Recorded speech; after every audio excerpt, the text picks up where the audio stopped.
सोचिए, कल सुबह आप उठते हैं और अचानक पेट्रोल के दाम नीचे आने लगते हैं, स्मार्टफोन की प्राइसेस स्टेबल हो जाती है, इंडिया को एडवांस टेक्नोलॉजीज तक ज्यादा एक्सेस मिलने लगता है और एक नई ट्रेड डील हजारों नए जॉब्स क्रिएट कर सकती है। सुनने में लगता है कि ये सब डिसीजंस न्यू दिल्ली में लिए गए होंगे, है ना? गलत।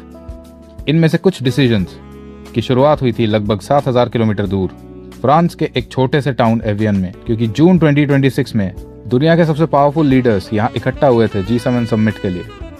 Donald Trump, Emmanuel Macron, Keir Starmer, Shigeru Ishiba, Mark Carney और नरेंद्र मोदी। अब यहाँ एक इंटरेस्टिंग बात है, इंडिया G7 का मेंबर भी नहीं है, फिर भी इंडिया समिट के सबसे इंपॉर्टेंट प्लेयर्स में से एक बनकर उभरा। लेकिन पहले यह समझना जरूरी है कि G7 इतना इंपॉर्टेंट क्यों है, और इसके लिए हमें लगभग 50 साल पीछे जाना पड़ेगा। और शुरू करने से पहले आप इस चैनल को सब्सक्राइब कर लीजिए ताकि ऐसे सिनेमैटिक डीप डाइव्स आपको रेगुलरली मिलते रहे।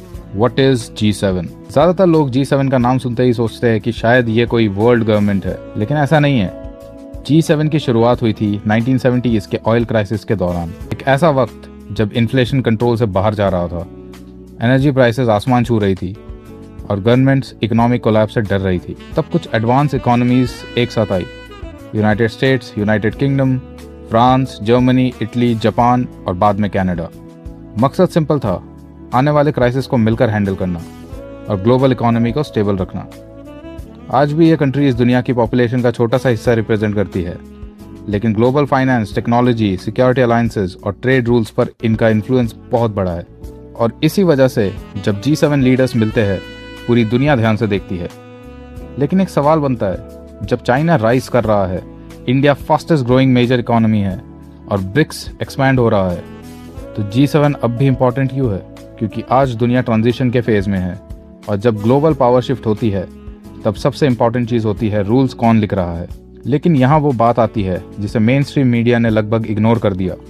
ये समिट असल में प्रेजेंट के बारे में नहीं था, ये फ्यूचर के कंट्रोल के बारे में था। और उस फ्यूचर की शुरुआत होती है एक बहुत ही पतली सी वाटरवे से, the Trump Iran deal. Map पर एक नजर दीजिए, ये है स्ट्रेट ऑफ हॉर्मूज, दुनिया के सबसे स्ट्रेटेजिक वाटरवेज में से एक। ग्लोबल इकोनॉमी का एक बहुत बड़ा हिस्सा इसी रूट पर डिपेंड करता है। ऑयल, एनर्जी, शिपिंग, ट्रेड, सब कुछ। कई सालों से अमेरिका और ईरान के बीच में टेंशन्स इसी रीजन को लेकर बढ़ते रहे। Sanctions, military threats, proxy conflicts और लगातार अनसर्टेनिटी, और फिर वॉर। फिर आई समिट की सबसे बड़ी हेडलाइन, अमेरिका और ईरान के बीच एक ब्रेक थ्रू अंडरस्टैंडिंग। गोल, न्यूक्लियर टेंशन्स को कम करना, रीजनल स्टेबिलिटी को इंप्रूव करना और ग्लोबल शिपिंग रूट्स को सिक्योर रखना। अब सवाल है, इंडिया को इससे क्या फर्क पड़ता है? इंडिया अपनी एनर्जी नीड्स का एक बड़ा हिस्सा इंपोर्ट करता है। अगर हॉर्मूज में डिसरप्शन होता है तो ऑयल महंगा होता है, शिपिंग महंगी होती है और इन्फ्लेशन बढ़ता है। मतलब पर्शियन गल्फ में जो होता है उसका असर आखिरकार आपके वॉलेट तक पहुंचता है। लेकिन जब सबकी नज़र ईरान पर थी, तब एक और कहानी क्वाइटली अनफोल्ड हो रही थी, और शायद वो और भी बड़ी थी, the war that still shapes the world. बहुत लोग सोचते हैं कि यूक्रेन वॉर अब पुरानी खबर बन चुकी है, लेकिन ये सोच गलत है, क्योंकि 2026 में इस वॉर के कॉन्सिक्वेंसेस हर जगह नजर आते हैं। Food prices, energy prices, defence spending, supply chains, global trade routes. Summit में G7 लीडर्स ने क्लियर मैसेज दिया, यूक्रेन के लिए सपोर्ट कंटिन्यू रहेगा। Air defence systems, energy infrastructure support और नए सैंक्शंस सब कंटिन्यू रहेंगे। कनाडा के प्राइम मिनिस्टर मार्क कार्नी ने रशिया के शैडो ऑयल फ्लीट पर एडिशनल प्रेशर अनाउंस किया। मैसेज सिंपल था, वेस्ट पीछे हटने वाला नहीं है। लेकिन अगर यूक्रेन विजिबल बैटलफील्ड था, तो अगला बैटलफील्ड लगभग इनविजिबल है, और शायद उसकी इंपॉर्टेंस और भी ज्यादा है, क्योंकि अगला ग्लोबल कॉन्फ्लिक्ट टैंक से नहीं लड़ा जा सकता, मिसाइल से नहीं, फाइटर जेट से भी नहीं, बल्कि कुछ ऐसे पत्थरों से जो कई बार ऑयल से भी ज्यादा वैल्यूएबल होते हैं। हाँ, आपने सही सुना, पत्थर। The critical minerals war. Lithium, rare earth minerals, nickel, cobalt, permanent magnets, ये वो मटेरियल्स है जो फ्यूचर की इकोनॉमी को पावर करते हैं। Electric vehicles, missiles, satellites, smartphones, AI data centres. Problem यह है कि इनकी सप्लाई चेन का बहुत बड़ा हिस्सा कुछ ही कंट्रीज में कंसंट्रेटेड है, और जब कंसंट्रेशन बढ़ता है तब डिपेंडेंसी बढ़ती है, और डिपेंडेंसी लेवरेज क्रिएट करती है। इसीलिए G7 ने 2030 के लिए एक एम्बिशियस टारगेट अनाउंस किया। सिंगल सप्लायर डिपेंडेंसी को सिग्निफिकेंटली रिड्यूस करना। ये सिर्फ इकोनॉमिक्स नहीं है, ये नेशनल सिक्योरिटी का इशू है। जो क्रिटिकल मिनरल्स कंट्रोल करेगा वो फ्यूचर टेक्नोलॉजीज को इन्फ्लुएंस करेगा। और यहीं से इंडिया की स्टोरी और इंटरेस्टिंग हो जाती है। AI, Modi and the future rule book. आज हर जगह AI की बात हो रही है, लेकिन बहुत कम लोग एक और इम्पॉर्टेंट सवाल पूछते हैं, रूल्स कौन बनाएगा? क्योंकि टेक्नोलॉजी सिर्फ इनोवेशन का इशू नहीं है, पावर का भी इशू है। आर्टिफिशियल इंटेलिजेंस आज हेल्थ केयर से लेकर वॉरफेयर तक हर सेक्टर को ट्रांसफॉर्म कर रही है, लेकिन साथ ही नए रिस्क भी सामने आ रहे हैं। Deep fakes, election interference, cyber manipulation, online fraud, miss information. और इसी वजह से G7 समिट में AI गवर्नेंस सबसे इम्पोर्टेंट डिस्कशन टॉपिक्स में से एक बन गया। लीडर्स ने बात की इनोवेशन को एनकरेज कैसे किया जाए और मिसयूज को कंट्रोल कैसे किया जाए। Data sovereignty, digital safety, child protection, deep fake regulation, ये सब मेजर एजेंडा का हिस्सा है। और यहाँ प्राइम मिनिस्टर मोदी ने एक इम्पॉर्टेंट वार्निंग दी।